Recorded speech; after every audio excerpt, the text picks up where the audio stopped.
नमस्कार। स्वागत है आप सबका फिर से मेरे चैनल में।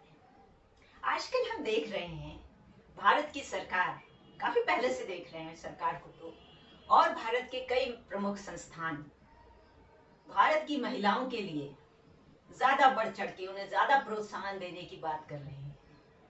वे चाहते हैं देश की आधी आबादी भारत की मुख्य धारा में शामिल हो और ज्यादा बड़ी भागीदारी निभाए। ये बहुत अच्छा तरीका है, ये बहुत अच्छा विचार है। हालांकि बहुत से लोग इसे कह सकते हैं ये चुनावी फंडा है। अगर वो भी है तो फायदा तो आधी आबादी का ही हो रहा है।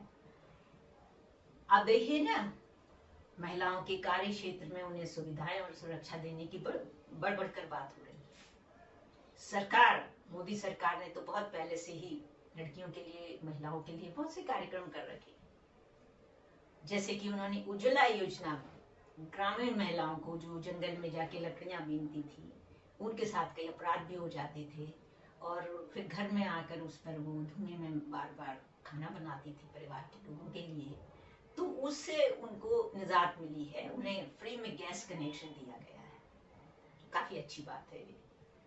दूसरा, उन्होंने एक व्यापक प्रोग्राम चलाया है, वो है बेटी बचाओ बेटी पढ़ाओ। ये प्रोग्राम का असर हम सबने देखा है, भारत में बहुत ज्यादा हुआ। लोगों की बेटियों के प्रति, लड़कियों के प्रति, जो अपनी बहनों के प्रति जो उनकी भावना है वो पूरी तरह से बदल गई। आज ज्यादातर परिवार में लड़कियों की सुरक्षा, उनकी पढ़ाई, उनके अच्छे भविष्य के लिए भी बातें होने लगी और काम भी होने लगा। कई पिछड़े इलाके जिसमें बेटी का होना ही दुख का कारण माना जाता था, वो भी आज बेटियों को बहुत आगे बढ़ा रहे हैं। वो खेल कूद में और पढ़ाई लिखाई में सभी में अच्छे कीर्तिमान स्थापित कर रही हैं। उसके साथ हाल ही में उन्होंने एक और महिलाओं को ज्यादा उनकी भागीदारी सुनिश्चित करने का प्रयास किया है, जो कि उन्हें संसद और विधानसभाओं में 33% आरक्षण दिया है।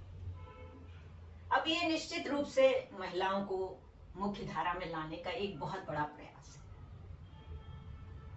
वास्तव में इसे देखा जाए तो सिर्फ एक सरकार का महिलाओं की स्थिति सुधारने का प्रयास नहीं, ये वास्तव में एक नया समाज शास्त्र है। वो इस तरह से कि आज देश ही नहीं, पूरे विश्व में एक दूसरे पे हमला करने, उसकी जगह छीनने, उसको परेशान करने की नीति चल रही है, उसके नागरिकों को मारना, चाहे वो कितना ही शिक्षित समाज हो, चाहे कैसा भी। ऐसे में महिलाएं अगर बराबरी से हिस्सेदार हैं सत्ता में, तो वो उनके नैसर्गिक, उनके प्राकृतिक ममतामयी गुण, उनकी अपने बच्चों, अपने घर के लोगों के लिए एक सुरक्षित और आगे बढ़ने वाला वातावरण की चाह, इस चीज को काफी कम कर सकती है। मैं समझती हूँ कि भ्रष्टाचार भी कम कर सकती है, पर कोई इस बात को निश्चितता से नहीं कह सकता, महिलाएं भी भ्रष्ट होती हैं। तो उस तरह से अगर देखा जाए तो ये एक नया समाज शास्त्र है, जिसकी विश्व को, खासतौर से जो विकसित हो रहे देश हैं, भारत है, बांग्लादेश है या हमारे आसपास के, उनमें लड़कियों को आगे बढ़ाने से उनमें एक ज्यादा सुरक्षित समाज बनेगा, ज्यादा आगे देखने वाला समाज, बेहतर शिक्षा का माहौल बनेगा। तो इस बात के लिए भारत की सरकार और मोदी जी की सोच को धन्यवाद करना चाहिए। लेकिन इसके साथ ही जो आपको अधिकार दिए जाते हैं, तो एक जिम्मेदारी भी होनी चाहिए।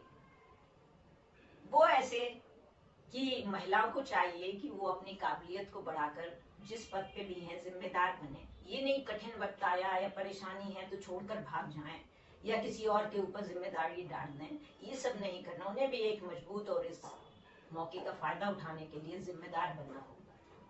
तो मैं सोचती हूँ कि ये नया समाज शास्त्र एक मजबूत नींव रखेगा, महिलाओं को, आधी आबादी को पूरी हक दिला करके, लेकिन उसके साथ साथ जिम्मेदारियां भी उन्हें पूरी करनी होंगी।